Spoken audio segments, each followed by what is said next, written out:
Salam sejahtera bagi kita semua. Yang terhormat dosen penguji uji kinerja PPG dalam jabatan Angkatan Ketiga kategori 1 periode 2 tahun 2024. Perkenalkan, nama saya Sri Arifta Tarigan, SSI. Saya mahasiswa PPG dalam jabatan di LPTK Universitas Negeri Yogyakarta dengan NIM 231018601110. Pada kesempatan ini, saya akan melaksanakan praktek pembelajaran di SMA Yapim Taruna Bagan Batu, Kecamatan Bagan Sinembah, Kabupaten Rohil, Provinsi Riau, guna memenuhi tugas ujian kinerja PPG dalam jabatan kategori 1 tahun 2024 periode 2. Untuk lebih jelasnya, berikut adalah video praktek pembelajaran yang saya laksanakan di kelas 11 SMA dengan materi gangguan pada sistem ekskresi manusia. Mohon masukan dan saran untuk perbaikan proses pembelajaran di kemudian hari.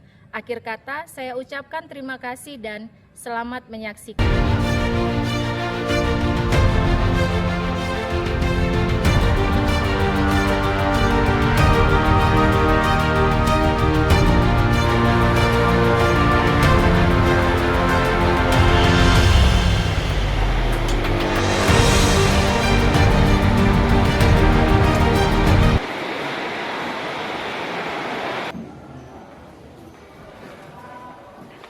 Selamat siang anak didik ibu sekalian. Siang, Bu. Apa kabarnya hari ini, nak? Baik, Bu. Masih semangat kan? Semangat, Bu. Coba dulu 3 kali bilang semangat, semangat, yes gitu. 1, 2, 3, ya. Semangat, semangat, yes. Yes. Oke. Janganlah ketinggalan, ya kan? Coba ulangi sekali lagi. Semangat, semangat, yes. Bilang 1, 2, 3. Semangat, semangat, yes. Oke, berarti masih semangat, ya kan? Harus semangat, walaupun di jam terakhir. Oke, baiklah, ketemu lagi dengan Ibu dengan pelajaran biologi. Kita melanjutkan materi kita yang sebelumnya. Tapi sebelumnya, mari sebelum kita memulai pelajaran kita berdoa dulu. Ya, silakan ketua kelas dipimpin doanya. Baiklah teman-teman, sebelum kita memulai pelajaran kita, maka baiknya kita berdoa menurut agama dan kepercayaan kita masing-masing. Berdoa dimulai. Terima kasih ya Bapa yang di dalam surga, pada hari ini Tuhan sudah Kau berikan kami Tuhan kesehatan, kekuatan dan panjang umur. Ya Bapa, kami akan memulai pelajaran kami. Berkatilah pelajaran kami ini Tuhan dari awal pertengahan hingga akhirnya. Tuhan, begitu juga kepada guru kami yang sedang mengajar kami. Berkatilah Tuhan, berilah ketabahan dan kesabaran untuk mendidik kami. Ya Tuhan, begitu juga kepada kedua orang tua kami. Berkatilah Tuhan di mana mereka yang lagi bekerja ataupun di mana. Hanya ini doa anakmu, haleluya, amin. Amin. Terima kasih untuk ketua kelas. Nah, coba dulu absennya mana? Masih hadir nggak ini semua? Masih di sini nggak ini semua? Cek dulu ya. Siapa tahu ada yang cabut, ya kan? Adelia. Izin, Bu. Oh, nggak datang dia ya. Ade Yusnita. Izin, Bu. Izin. Aurel. Izin, Bu. Oke.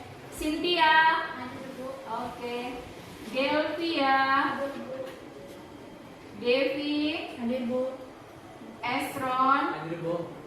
Erika. Oke. Fabio. Izin, Bu. Izin. Franciscus. Gaby. Hadir, Bu. Oke. Juniorman. Hadir Bu. Oke. Juliana. Jessica. Mana Jessica?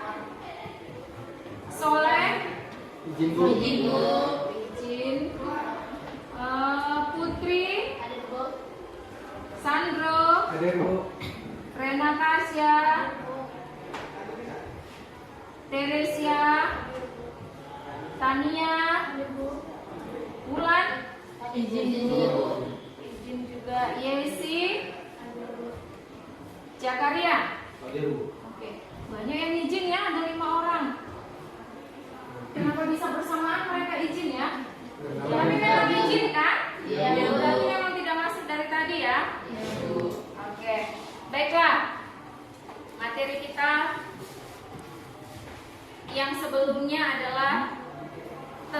sistem ginjal atau sistem ekskresi. Sistem ekskresi. Jadi sistem ekskresi itu adalah organ-organnya adalah ada ginjal, ada apa lagi? Ada hati, ada paru-paru, ada apa lagi? Ada kulit, terus udah. Ada paru-paru, udah tadi paru-paru. Ada ginjal, ada kulit, ada paru-paru, ada hati. Nah, ada 4 organ yang terdapat pada sistem ekskresi. Nah, ya, jadi kalau misalnya sistem ekskresi itu gunanya untuk apa? Untuk menyaring sisa-sisa metabolisme dari sistem pencernaan, ya kan? Membuang sisa-sisa hasil metabolisme, jadi dibuang pakai sistem ekskresi. Nah, sekarang kita masuk ke gangguan, ya, gangguan pada sistem ekskresi. Nah, jadi di sini ibu mau menyampaikan apa atau ibu mau menampilkan tujuan dari pembelajaran kita kali ini. Tujuan kita ada 3. Yang pertama pengetahuan, yang kedua sikap, yang keempat psikomotorik atau keterampilan, ya. Yang pertama tujuannya adalah melalui kegiatan pembelajaran ini diharapkan kalian bisa atau mampu menganalisis masalah kontekstual terkait dengan kelainan dan penyakit pada organ sistem ekskresi. Nah, kemudian yang kedua, kalian diharapkan nanti dapat menyimpulkan peristiwa bioproses yang berhubungan dengan kelainan dan penyakit pada organ sistem ekskresi, ya. Itu untuk aspek pengetahuan.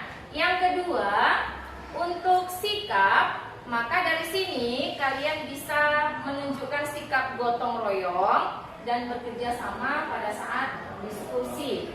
Kemudian yang kedua, mampu bernalar kritis dalam memecahkan masalah yang dilakukan di dalam diskusi kelompok. Kemudian aspek keterampilan, nanti di sini kalian bisa mengidentifikasi hasil observasi dari fenomena nanti yang ibu munculkan. Kemudian yang kedua, mampu mengkomunikasikan hasil dari diskusi dengan bentuk presentasi. Nah, itu tujuan kita kali ini, ya. Sebelumnya, coba ibu tes dulu kemampuan kalian, tes awal. Silakan buka bukunya. Ibu kasih 5 soal untuk 5 menit. 5 menit ibu kasih 5 soal, berarti 1 soal 1 menit. Ini soal yang pertama.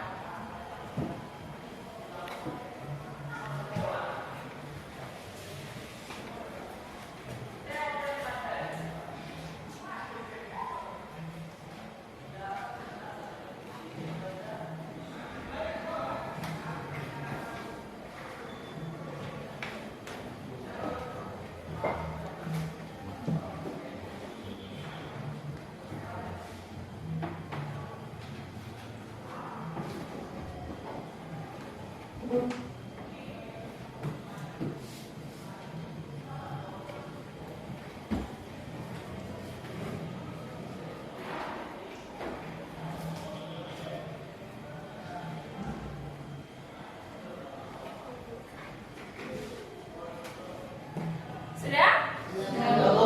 Kita lanjut yang kedua.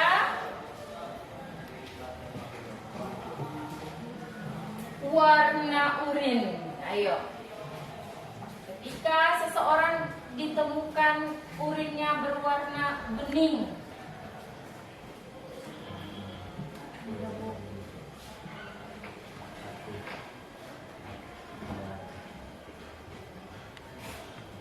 maka termasuk ke dalam kelainan apa?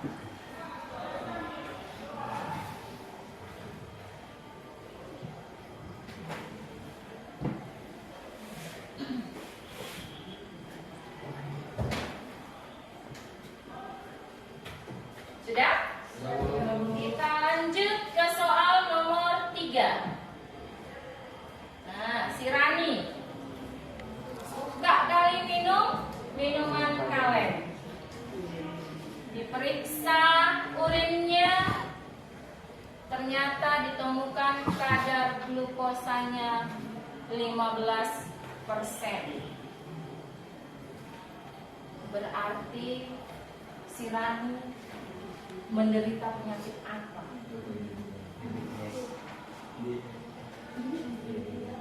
Kalau ditemukan kadar glukosa, berarti kadar gulanya di dalam urin. Sudah? Nomor 4.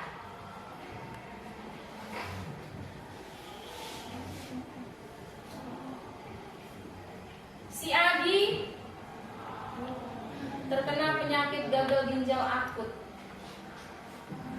Kemudian dia disarankan oleh dokter untuk melakukan pencakopan ginjal.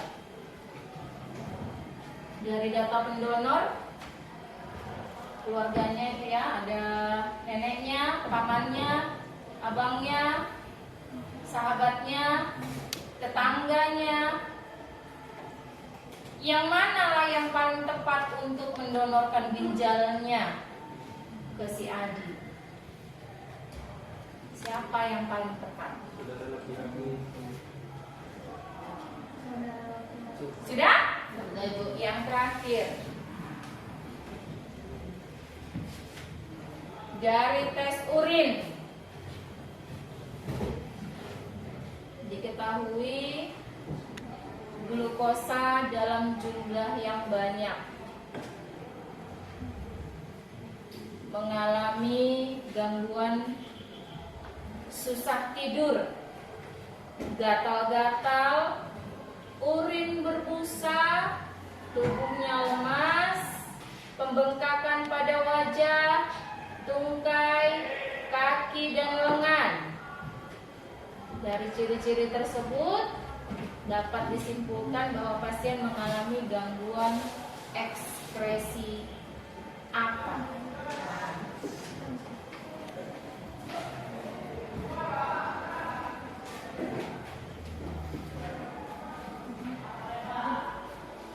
Sudah? Oke. Silakan ditutup bukunya. Nanti kita kumpulkan.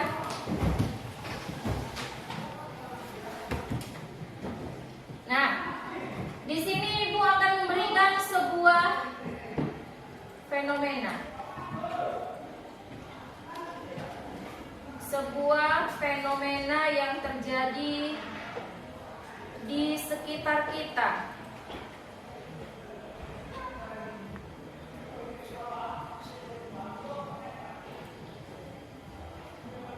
Apa ini? 65 batu ginjal. Bunda, stop beri ini pada anak. Dokter keluarkan 65 batu ginjal dari anak 9 tahun.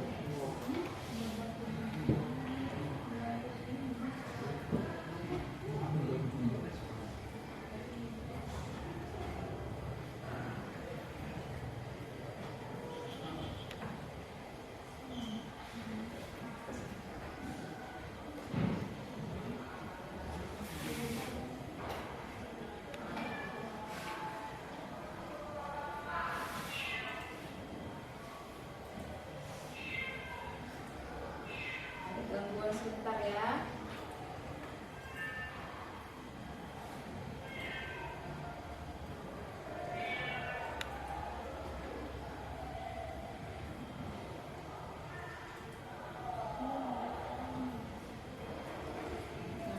Itu dia batu ginjalnya. Jadi setelah di ronsen, jadi ibu itu mengira anaknya hanya sakit biasa, sakit perut biasa. Coba kita ulangi. Jadi penglihatan atau penampakan ketika di ronsen, sang ibu mengira itu hanya sakit perut biasa. Nah, hasil USG, nampak benda asing di dalam ginjal anak tersebut. Setelah dioperasi, akhirnya dokter mengeluarkan 65 batu ginjal dari dalam tubuh anak tersebut. Bayangkan ginjalmu sebesar apa? Ada batu kecil-kecil sebanyak itu di dalam. Bagaimana itu rasa sakitnya? Ya. Nah, jadi ini bisa disebabkan karena apa? Ibu sering memberi makan anaknya makanan asin dan banyak daging.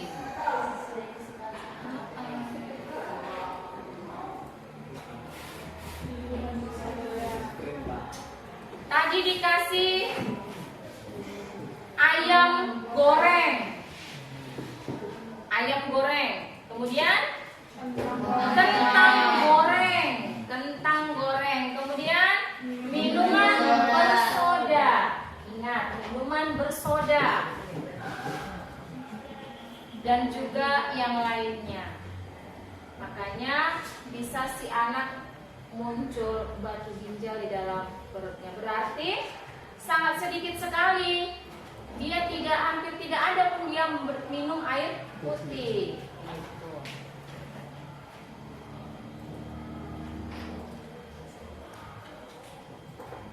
Dah, itu fenomena yang pertama.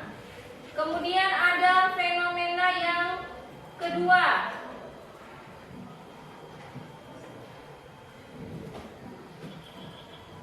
Ya.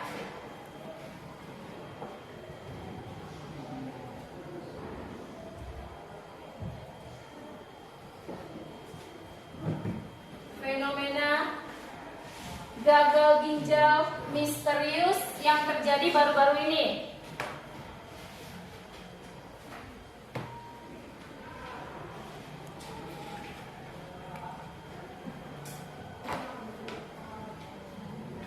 Gangguan ginjal akut progresif atipikal.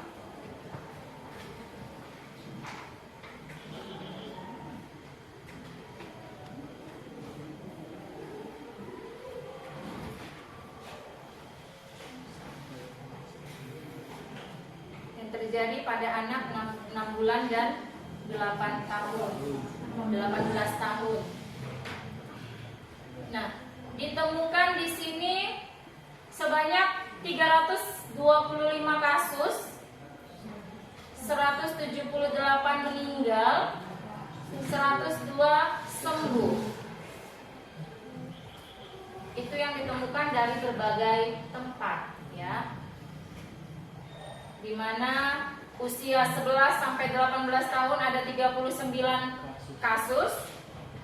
Di bawah 1 tahun berarti masih balita, ya. Terdapat 75 kasus, banyak ya. Kemudian 1 sampai 5 tahun masih balita juga ya.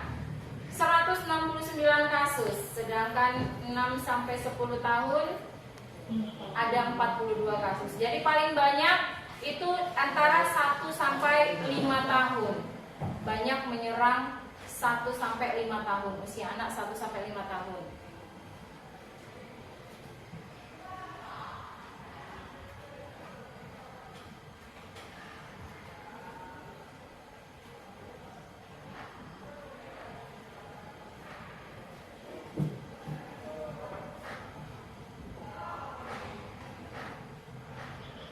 Gejalanya,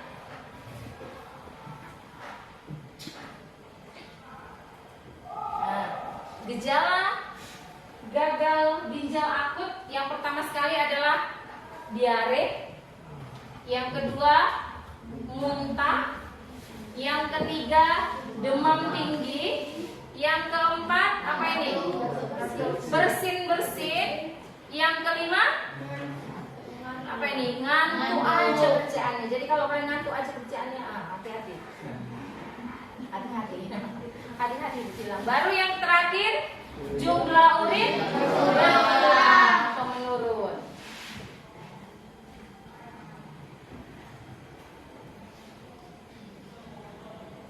Penyebabnya apa? Nah, setelah diteliti oleh para dokter, para peneliti ya, kan? Kita bisa meneliti ini, nak? Tidak bisa ya. Nah, setelah diuji patologis,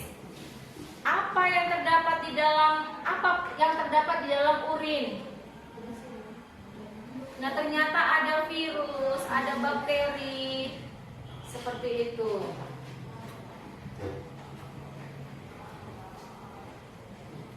Maka para WHO menyebutkan bahwa kasus Gambia intoxication berasal dari obat sirup yang tercemar. Jadi sempat dibuat tidak boleh memberikan obat dalam bentuk sirup kepada anak di bawah 5 tahun. Ya. Kenapa? Nah, bakteri itu atau pencemaran itu, zat yang tercemar itu, yang mencemari itu di dalam tubuh itu terutama di ginjal yang terdapat di sirup itu ya, dia akan menyerang ginjal. Nah, terdapat etilen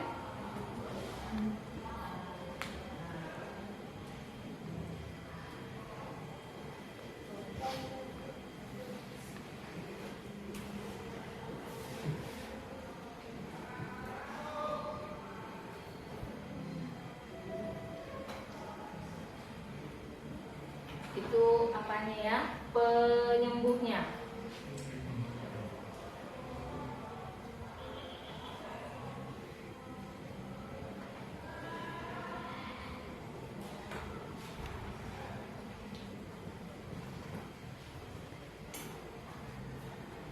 Nah, jadi kalau obat itu sudah berubah bentuk, mulai dari warnanya sama aromanya, baunya, maka itu obat bisa saja sudah terkontaminasi. Mulai dari berubahnya warna, kemudian dari aromanya, yang tadinya harusnya aromanya stroberi, jeruk, anggur, berubah jadi bau obat. Bau obat itu kayak bau apa ya? Bau karbol, ya kan? Nah, seperti itu. Itu berarti sudah terkontaminasi.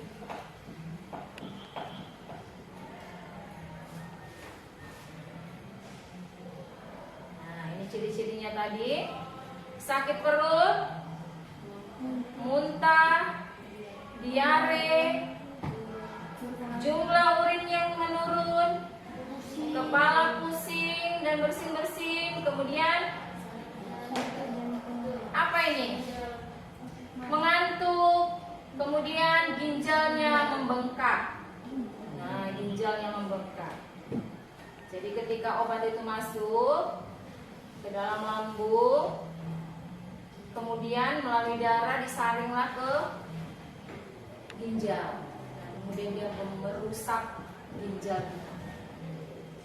Nah, syukurnya sudah ada obat yang sudah bisa dikonsumsi. Jadi kalau demam apalagi pada anak bayi kan biasanya obatnya masih sirup ya. Biasanya obatnya masih sirup. Jadi kalau tiba-tiba tidak boleh makan sirup, obatnya apa? Nah, jadi sudah diciptakan, sudah diberikan lagi sarannya apa. Nah, dari video tadi kita bisa melihat bahwa organ apa saja tadi yang terkena dampak dari fenomena itu. Yang pertama adalah ginjal. Ginjal yang paling terkena di situ. Dari kasus yang pertama tadi, anak-anak itu kan yang terlalu banyak dikasih makan gorengan, kentang goreng, ayam goreng, apalagi minuman bersoda. Maka efek dari penyakit ginjalnya itu akan kena kemana? Sakit perut. Kemudian fenomena yang kedua bagaimana? Apanya juga yang kena organnya? Ginjal juga. Ginjalnya mengakibatkan apa pada si anak? Muntah-muntah, sakit kepala. Jadi banyak organ yang terganggu gara-gara ginjalnya rusak. Nah, gitu ya. Kemudian sekarang ibu kalian coba membahas tentang gangguan pada sistem ekskresi. dengan cara berkelompok. Silakan bentuk kelompoknya masing-masing. Ini ada 5 orang, ada yang 4 orang, ya, bagi menjadi 4 kelompok. Silakan. Nanti bagikan LKPD.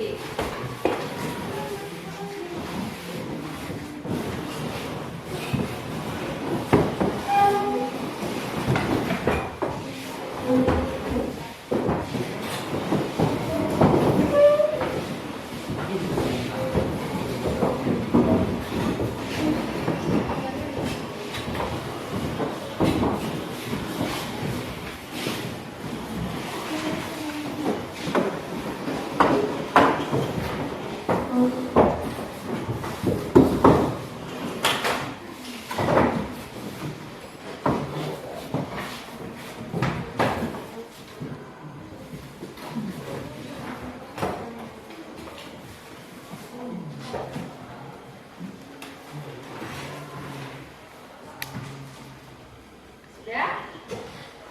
Kelompok 1, kelompok 2, kelompok 3, kelompok 4. Oke. Jadi di sini ada kelainan atau gangguan yang terjadi pada sistem ekspresi manusia.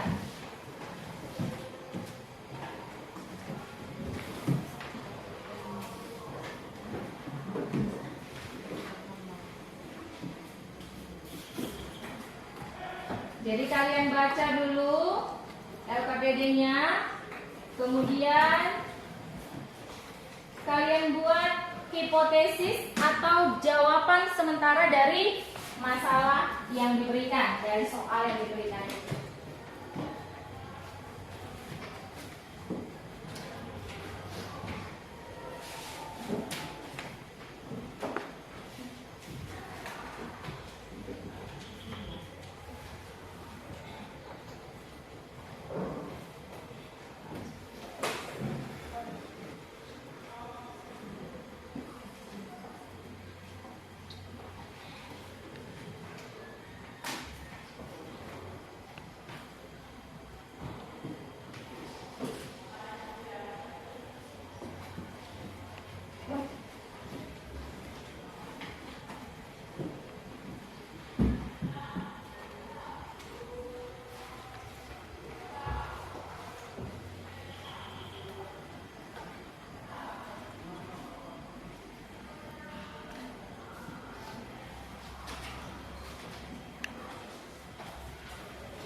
Sambil mendiskusikan, di sini ada Ibu kasih video tentang gangguan pada sistem ekspresi.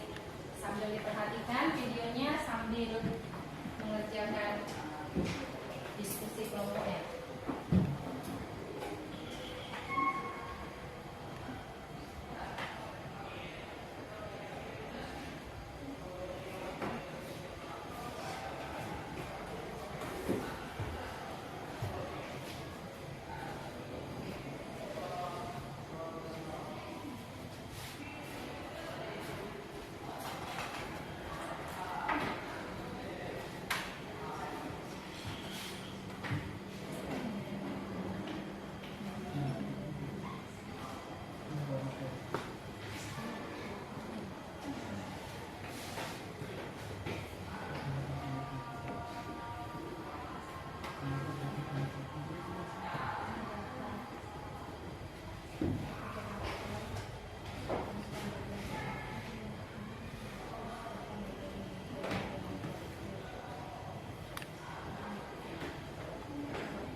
Sudah selesai?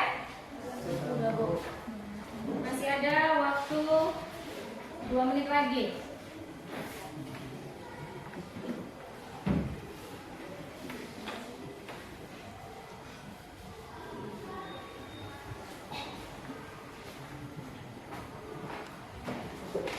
Jadi sambil mengerjakan diskusi kelompok, kalian bisa sambil melihat video ini.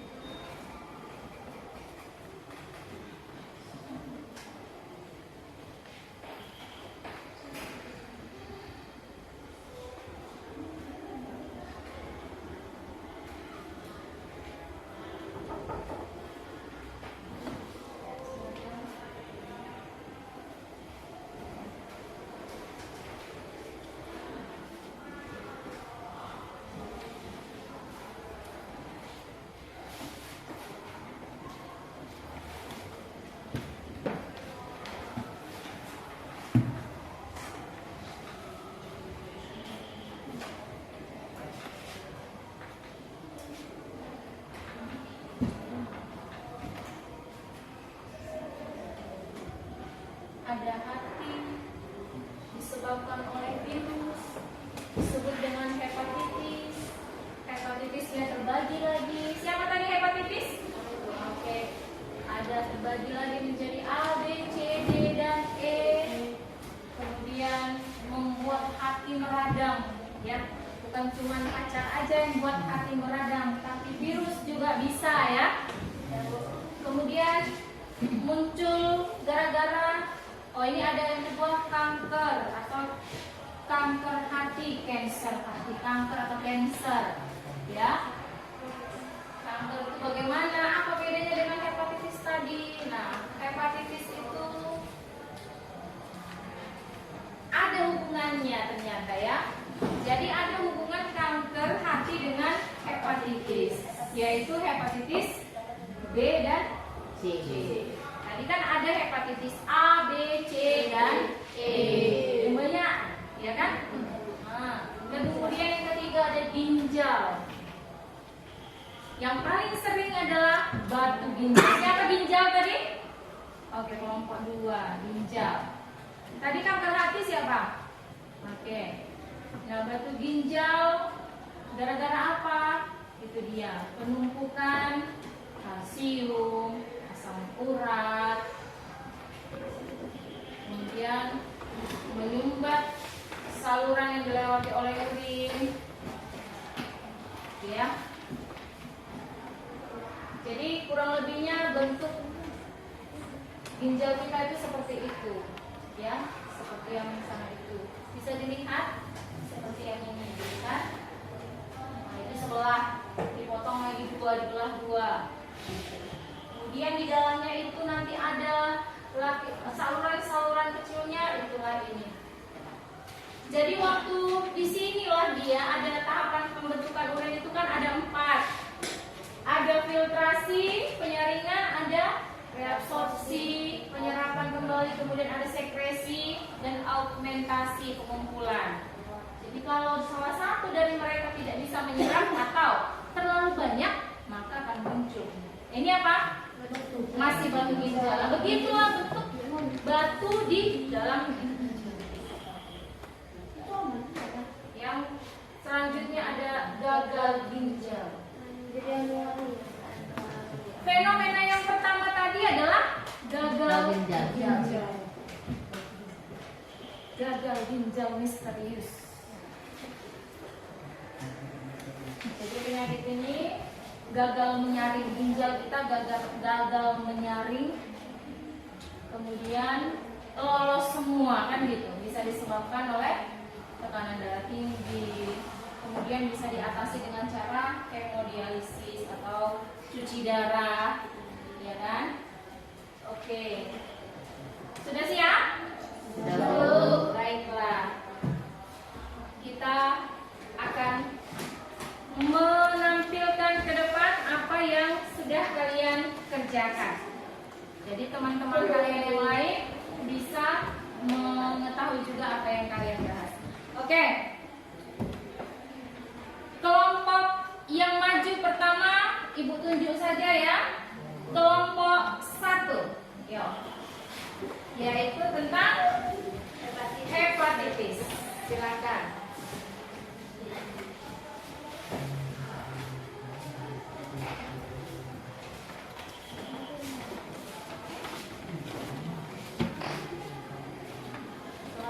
Siang teman-teman. Ya. Judulnya kali ini mempresentasikan hasil diskusi kami tentang kasus hepatitis akut di Indonesia bertambah 24 kasus dan 7 meninggal. Kasus dugaan hepatitis akut yang belum diketahui penyebabnya di Indonesia saat ini berjumlah 29 kasus dan 7 orang meninggal. Data ini tercatat per 5 Juli 2022. Hal tersebut diungkapkan oleh juru bicara Kementerian Kesehatan atau Kemenkes, Dr. Muhammad Syahril, Senin, tanggal 6 bulan 6 2022. Jumlah kasus hepatitis akut total menjadi 29 pasien dan 7 orang diantaranya meninggal. Puluhan kasus ini berasal dari belasan provinsi Indonesia. Syahril merinci dari total 29 kasus, 7 diantaranya merupakan probable. Artinya, keseluruhan tes serologi jenis hepatitis A, B, C, D, dan E dinyatakan negatif. Lalu 22 pending classification atau masih menunggu hasil laboratorium berlanjut dan tidak ada efektivitas. Sementara untuk statusnya 7 pasien meninggal dunia, tercatat 3 pasien meninggal dengan status probable dan 4 pending classification.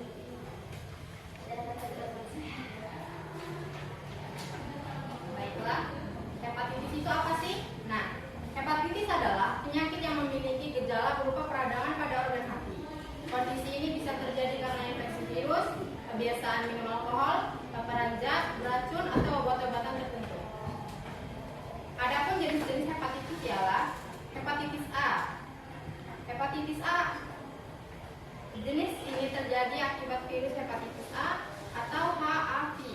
Dapat menular melalui makanan atau air minum yang terkontaminasi feses dari pengidap. Kedua, hepatitis B. Penyakit ini terjadi akibat virus hepatitis B atau HIV. Jenis ini umumnya menular melalui cairan tubuh dari pengidap seperti darah, cairan misfi, dan air mani. Tiga, hepatitis C. Jenis ini terjadi akibat infeksi virus hepatitis C atau HIV.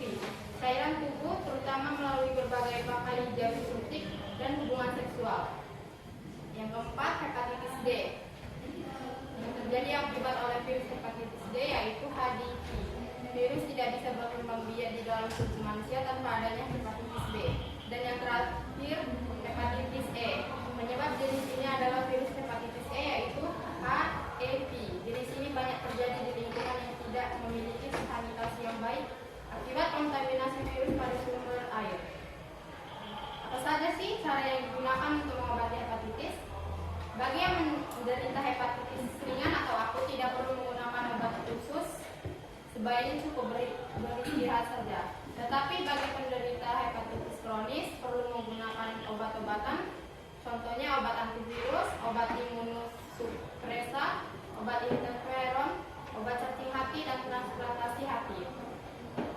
Bagaimana cara agar kita terhindar dari penyakit hepatitis?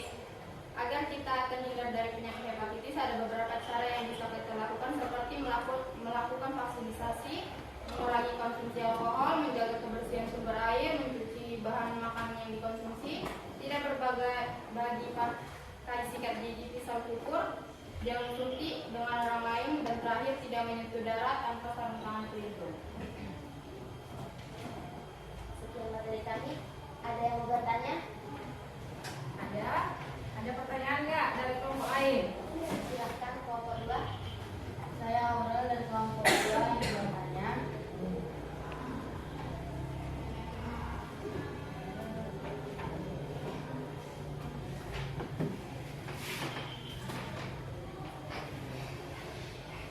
Apa dampak yang dialami tubuh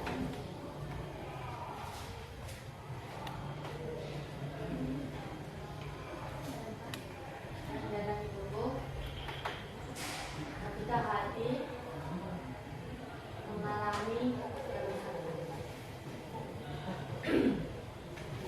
Oke, dampak bagi tubuh kalau hati kita rusak. Ada yang lain?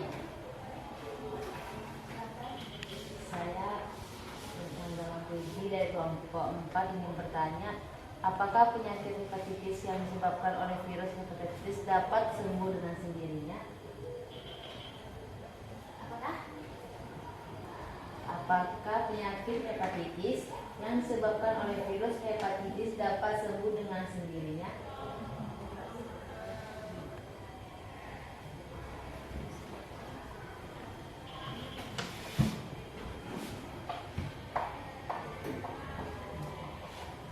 Oke, 2 saja cukup. Silakan diberikan penjelasan.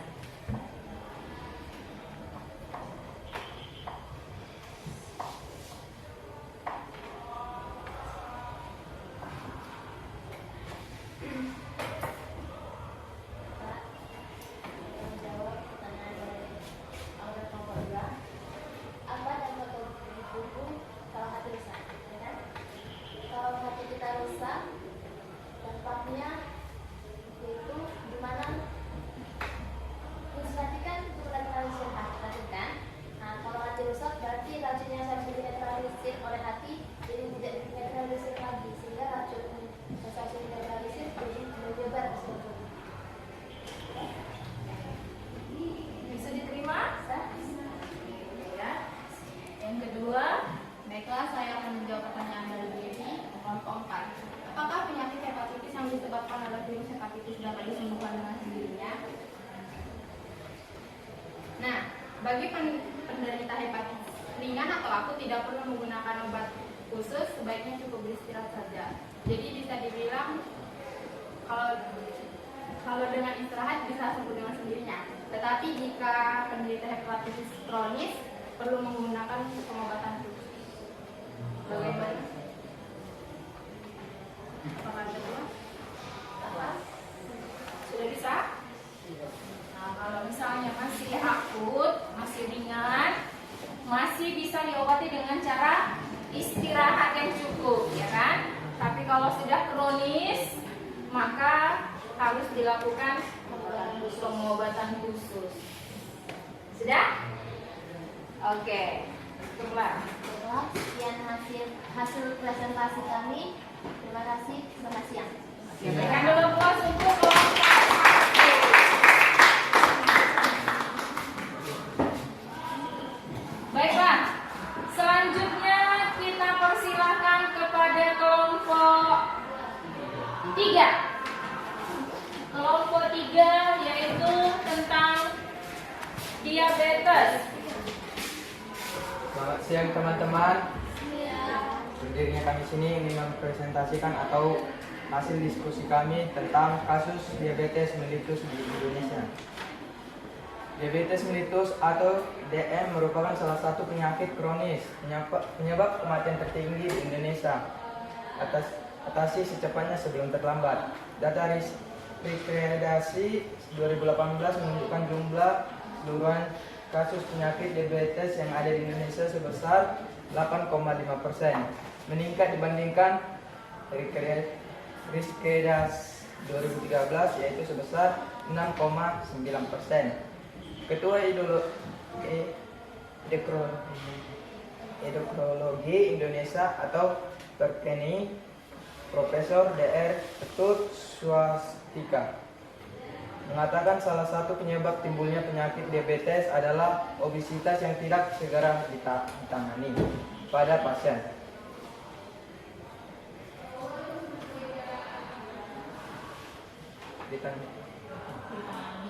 Ditangani dengan darah yang gula darah pusat berkisar 100 sampai 125 semester gula darah setelah makan.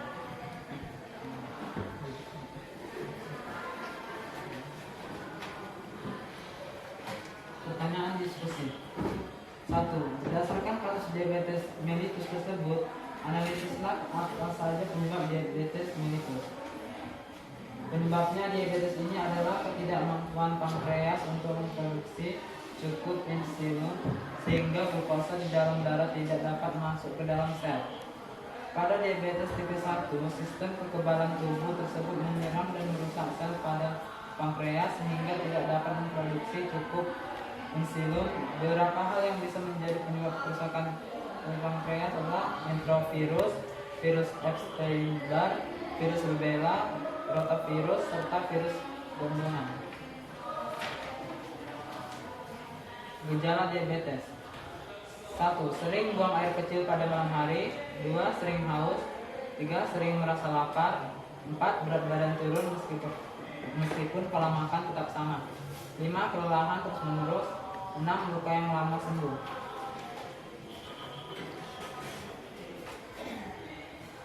2. Apa saja cara yang digunakan untuk mengobati diabetes mellitus? Caranya adalah dengan rutin berolahraga, menjaga berat badan tetap ideal, menerapkan pola makan sehat, melakukan pengecekan gula darah secara berkala, mengelola stres, rajin minum air putih, menghentikan kebiasaan merokok. 3. Bagaimana caranya agar kita terhindar dari penyakit diabetes mellitus? Caranya adalah dengan mengonsumsi makanan tinggi serat. Serat bermanfaat mengatur kadar gula darah dalam tubuh. Beberapa jenis makanan tinggi serat adalah sayur, buah, biji-bijian, dan kacang-kacangan. Melakukan aktivitas fisik sehari-hari dan menghindari berdiam diri atau duduk sepanjang hari. Baik, sekian presentasi kami. Jika ingin bertanya, saya persilakan. Ada yang mau bertanya? Baiklah, saya dari kelompok 1 yang bertanya kepada kelompok 3. Tes apa sih yang biasanya dilakukan untuk memeriksa diabetes dan berapa nilai normalnya? Tes apa yang bisa dilakukan dan berapa nilai normal gula di dalam darah? Baik, apa tidak ada lagi yang mau bertanya? Ada lagi nak? Baik, saya Aurel dari kelompok 2 yang bertanya, apakah diabetes merupakan penyakit menular dan apakah penyakit diabetes merupakan penyakit yang menurun? Turunan, ya kan? Apakah penyakit diabetes itu menular? Yang kedua, apakah penyakit diabetes itu merupakan penyakit turunan? Oke, silakan dijelaskan. Baik, saya akan menjawab dari kelompok 1, Surika. Tes apa yang dilakukan untuk memeriksa diabetes dan berapa nilai normalnya? Tes gula darah menggunakan glukometer. Dan berapa nilai normalnya? Normalnya kadar gula darah berkisar antara 70 sampai 130 mg atau desiliter.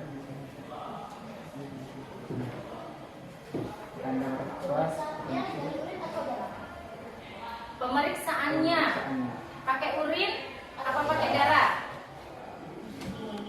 Yang dikasih ke glukometer itu tadi.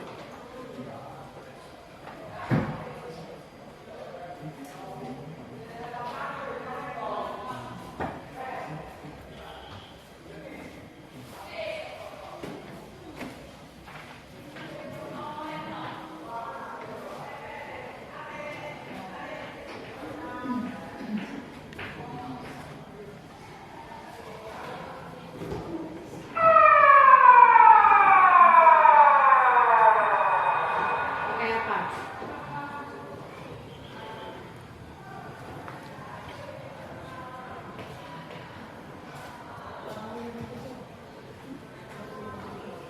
Kira-kira ada kawan yang membantu? Menggunakan urin.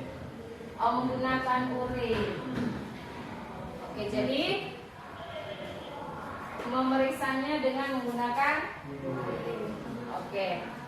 Baiklah, saya akan menjawab pertanyaan dari Audrey kelompok 2. Apakah diabetes merupakan penyakit menular dan penyakit menular? Diabetes tidak menular, tetapi diabetes juga bisa terjadi karena masalah keturunan atau genetik orang tua ke anak. Ya.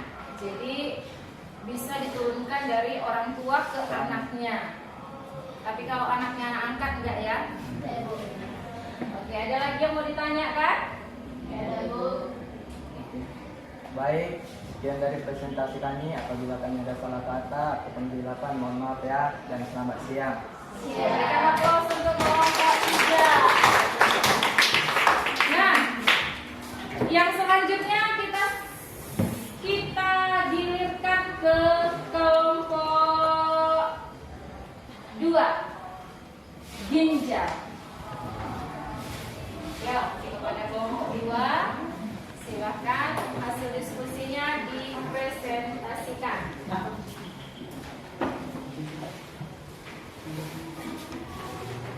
Baik, selamat siang semuanya.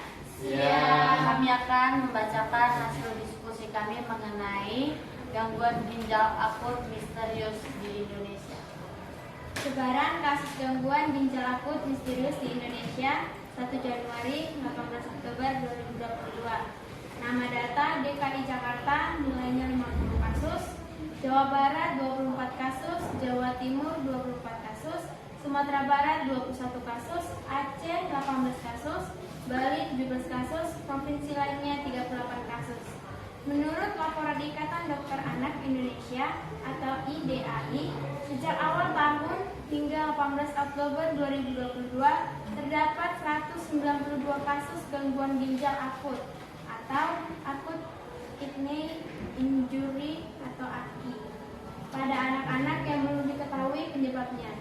Data itu dikumpulkan melalui anggota IDAI di seluruh Indonesia.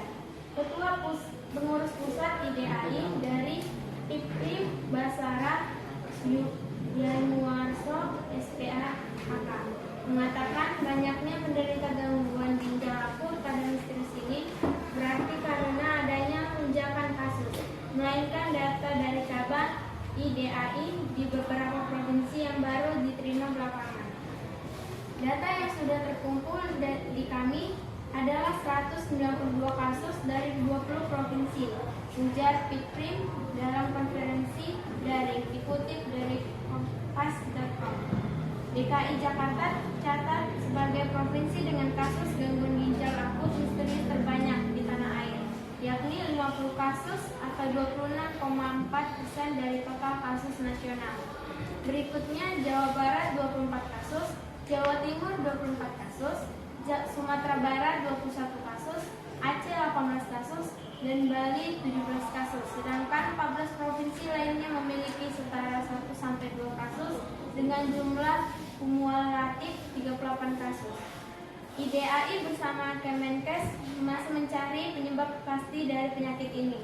Terdapat sejumlah dugaan yang muncul seperti infeksi virus lain, keracunan atau intoksikasi, intelijen, glikol, hingga multisystem inflammatory syndrome in children atau MISC atau sindrom peradangan multisistem usai COVID-19.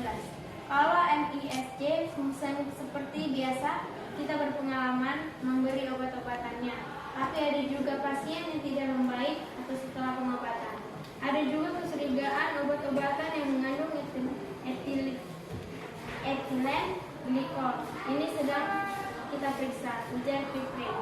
Gejala klinis yang ditemukan pada pasien gangguan ginjal akut misterius umumnya meliputi infeksi saluran jinak, demam, ISPA, batuk pilek, dan muntah. Kemudian ada pula pasien yang tidak bisa buang air kecil atau buang air seni mengering atau anuria, dan kurangnya kadar air seni atau oliguria.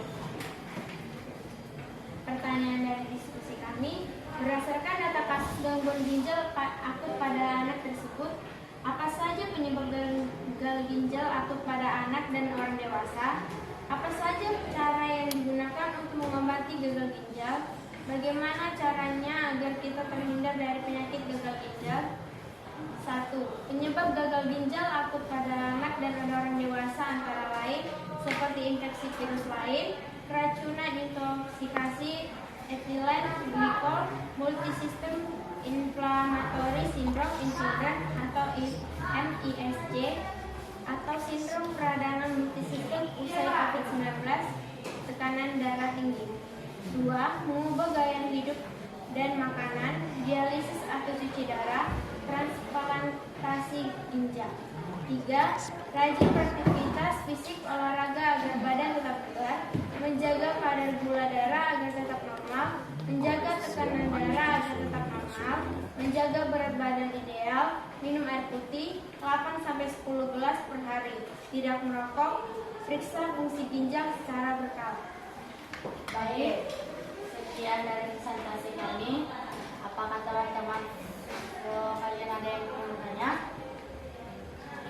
Ada yang mau bertanya? Untuk masalah ginjal akut misterius. Kalau yang tadi gagal ginjal akut misterius. Ada? Yuk silakan. Saya Putri dari nomor 1 yang bertanya, bagaimana sih proses cuci darah itu? Proses Cuci darah. cuci darah atau dialisis, hemodialisis. Baik, ada lagi yang mau bertanya? Saya dari kelompok 3 bertanya, apakah gagal ginjal akut misterius bisa disembuhkan? Apakah penyakit Gagal ginjal. radang ginjal? Gagal ginjal. Hah? Gagal ginjal. Oh, gagal ginjal. Apakah gagal ginjal bisa disembuhkan? Oke. 2 saja. Silakan diberikan Baik. penjelasan. Saya akan menjawab pertanyaan dari Putri dan kelompok yang pertama, bagaimana proses dialisis atau cuci darah. Nah, untuk proses dialisis sendiri itu kita menggunakan ginjal buatan, yaitu mesin yang darah kita diambil, baru dimasukkan ke dalam mesin tersebut. Diambil. Oh ya, dialirkan ke mesin tersebut, yang mana ada di situ alat atau salinan yang seperti molekul-molekul kecil di darah kita. Jadi sampai yang terbesar, dan itu disaring, dan darah yang bersih dialirkan kembali ke dalam tubuh. Iya. Jadi ketika ginjal kita sudah tidak berfungsi lagi, maka manusia menciptakan ginjal buatan. Nah, ginjal buatan itulah yang disebut dengan hemodialisis. Jadi dalam bentuk mesin, nanti mesin itu akan berubah menjadi ginjal. Fungsinya seperti ginjal, dia menyaring darah kita dan meninggalkan zat-zat yang tidak diperlukan oleh tubuh kita berdasarkan besar kecilnya molekul yang masuk. Jadi sudah itu masuklah darah yang sudah disaring kembali ke tubuh kita, kemudian tubuh kita menjadi sehat kembali. Oke, itulah dia hemodialisis. Selanjutnya, Pertanyaan Sandro, apakah gagal ginjal akut bisa disembuhkan? Untuk gagal ginjal akut sendiri tidak bisa disembuhkan, cuman untuk yang masih dalam tahap ringan bisa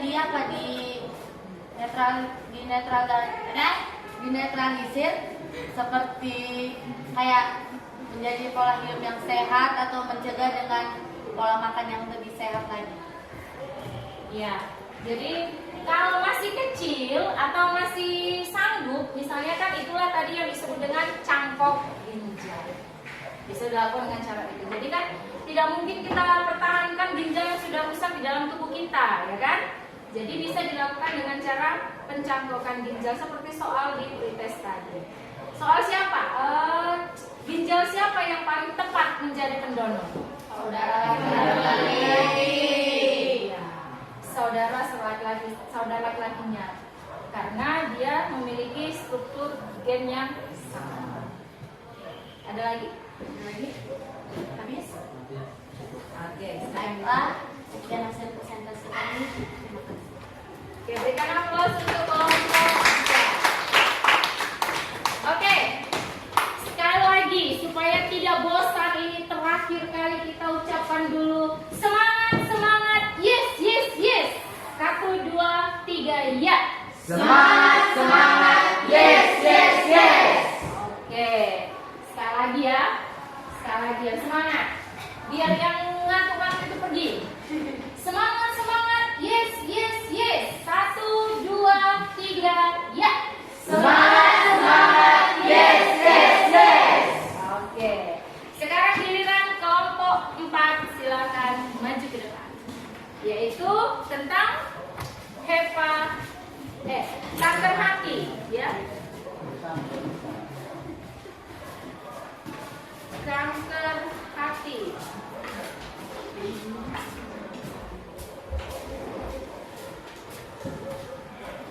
Selamat siang teman-teman. Siap. Kami di sini ingin mempresentasikan hasil kerja kelompok kami yang mengenai tentang kanker hati. Kanker hati merupakan penyakit mematikan keempat di Indonesia dan disebut sebagai pembunuh senyap atau day sleep killer berdasarkan data global atau Silent killer. Berdasarkan data Global Cancer Observatory atau Global Sun 2020, kanker hati merupakan salah satu dari 4 penyebab kematian akibat angka terbesar di Indonesia, dengan jumlah kasus mencapai 21,392 orang meninggal. Dengan begitu, kanker hati merupakan salah satu tantangan kesehatan besar yang perlu diperhatikan di Indonesia. Hal ini tambah diperparah lagi dengan gejala kanker hati yang tidak dapat terdeteksi dengan mudah dan memiliki pemburukan penyakit yang cepat. Dengan kondisi ini, Direktur MLCCC Siloman Hospitality dan Adiatawati Gagaiswari Muhammad Biomed mengatakan bahwa kanker hati ini juga sering menjadi penyebab kematian tanpa diketahui.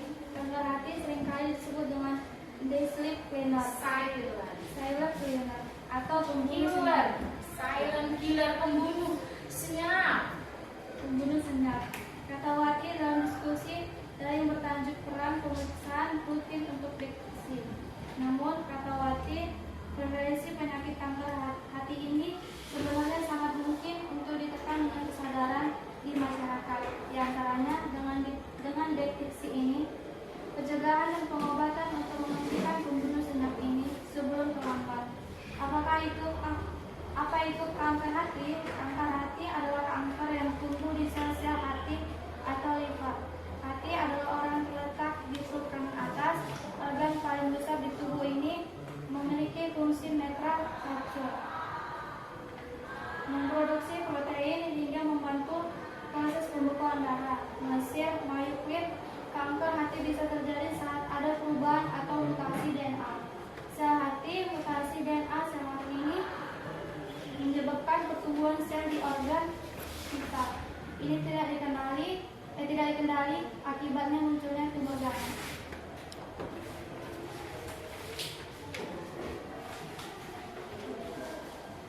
Pertanyaan diskusi, berdasarkan artikel mengenai kanker hati tersebut, apa saja penyebab kanker hati? Yaitu sirosis hati adalah kerusakan hati kronis dari penyebab yang mengarah ke jaringan perut dan gagal hati. Kemudian hepatitis B merupakan penyakit yang mendapat perhatian khusus baik secara nasional maupun global. Hepatitis C mengakibatkan Hepatitis C mengakibatkan berkembangnya penyakit hati yang bersifat kronis di seluruh dunia. Kemudian penyakit hati kronis adalah suatu kondisi medis yang memengaruhi kesehatan hati seseorang dalam jangka waktu yang panjang. Clonorchis adalah anggota dari Trematoda atau cacing Clonorchis atau Chinesa liver fluke. Yang kedua, apa saja cara yang digunakan untuk mengobati kanker hati, yaitu sebagai operasi, ablasi, kemoterapi, terapi target, radioterapi dan imunoterapi. Yang ketiga, bagaimana cara agar kita terhindar dari penyakit kanker? Yaitu konsumsi sayur-sayuran yang berwarna hijau dan juga konsumsi utamakan vitamin dan jangan lupa juga minum air putih setiap hari. Sudah? Nah, sekian hasil dari presentasi kami. Jika ada audien yang ingin bertanya, waktu yang tepat kami silakan. Jika ada pertanyaan, Saya Islam dari kelompok 3 yang bertanya, berapa lama penyakit kanker hati bertahan? ada teman yang bertanya lagi? Saya Teresia dari kelompok 3.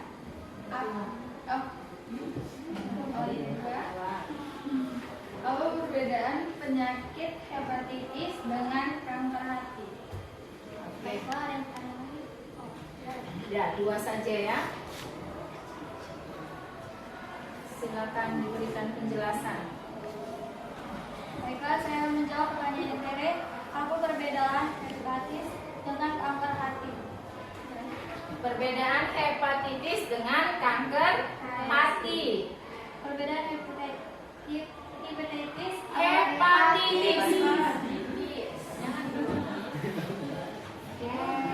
Hepatitis adalah sebuah virus, sedangkan kanker hati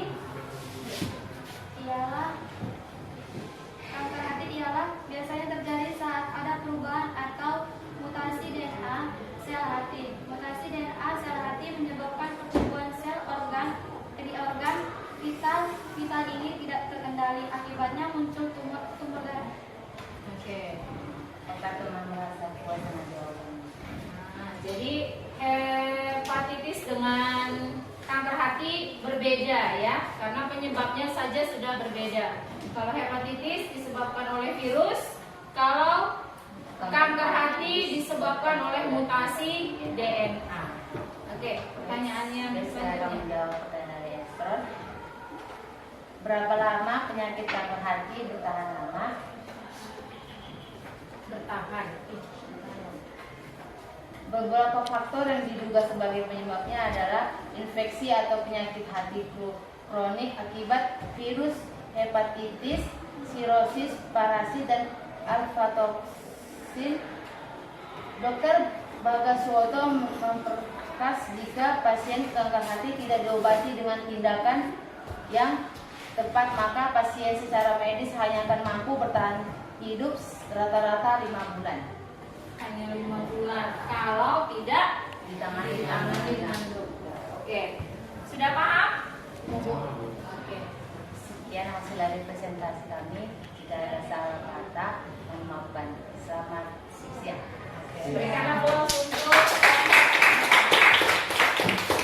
Baiklah, jadi dari keempat masalah yang terjadi di sistem ekskresi manusia, mudah-mudahan kita semua dijauhkan dari semua itu. Nah, dari sini kita bisa ambil kesimpulan bahwa dari gangguan pada penyakit sistem ekskresi itu yang paling sering kita lakukan adalah penyebabnya yaitu pola hidup yang tidak sehat. Kemudian apa? Tidak berolahraga atau kurang berolahraga. Kemudian Kurang istirahat. istirahat yang kurang atau kurang istirahat. Kemudian kurang beraktivitas. Jadi kalau pikiran kena nggak? Pikiran berpengaruh nggak? Tadi punya siapa pikiran tadi? Diabetes ya? Banyak pikiran. Pikiran mempengaruhi kerja organ-organ pada sistem ekskresi. Oke, Ibu mengucapkan terima kasih untuk anak-anak ibu sekalian sudah mau berpartisipasi dalam mengerjakan tugas kelompok. Nah, ini sebagai bahan evaluasi maka ibu akan mengirimkan soal post test dalam aplikasi Quizizz. Silakan ibu kirim ke sekretaris ya. Nanti sekretarisnya sebarkan ke grup. Nanti gitu kalian kerjakan langsung keluar hasilnya. Oke, silakan diperiksa.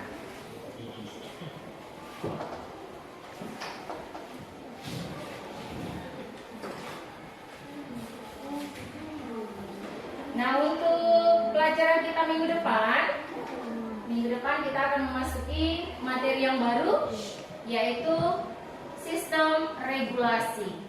Silakan dibaca-baca bukunya ya. Nah, jadi sebagai bahan refleksi untuk kita sekalian semuanya, bagaimana kalau kita tidak minum seharian? Dari pagi kalian sampai ke sekolah nggak ada minum air putih sedikit pun. Sampai pulang sekolah, bagaimana dengan bagaimana dengan jumlah urin?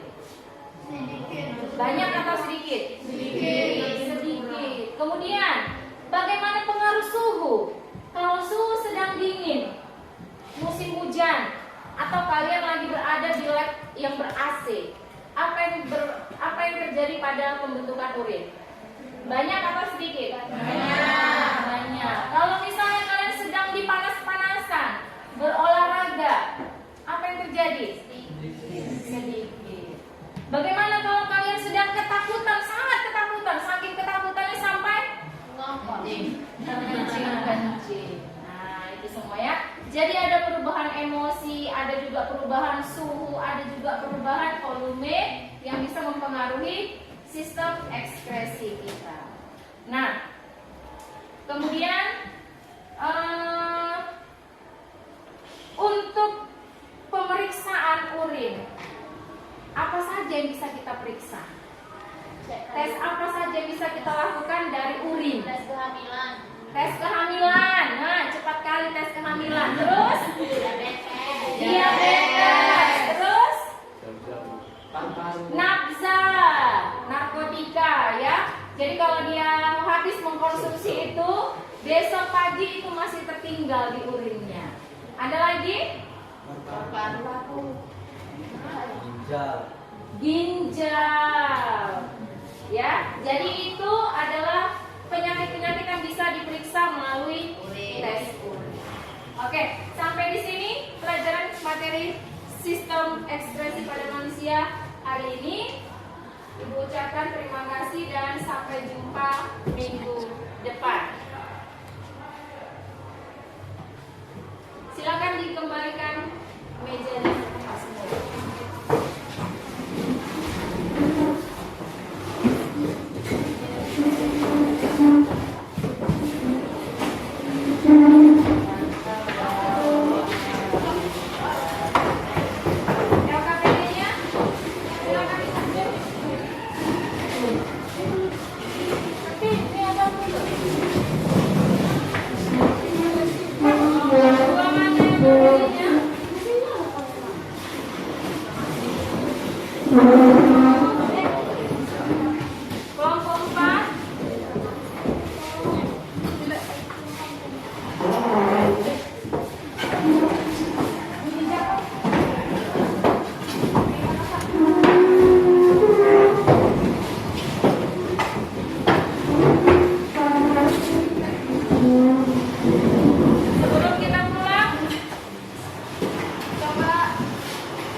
kehidupan kami terapkan dalam kehidupan kami. Ya Tuhan, sebentar kami akan pulang. Tuhan memberkati kami sepanjang perjalanan kami. Tuhan menyertai kami. Tuhan mengantarkan kami sampai ke rumah kami masing-masing tanpa kekurangan suatu apapun. Begitu pula dengan guru-guru kami. Tuhan juga mengantarkan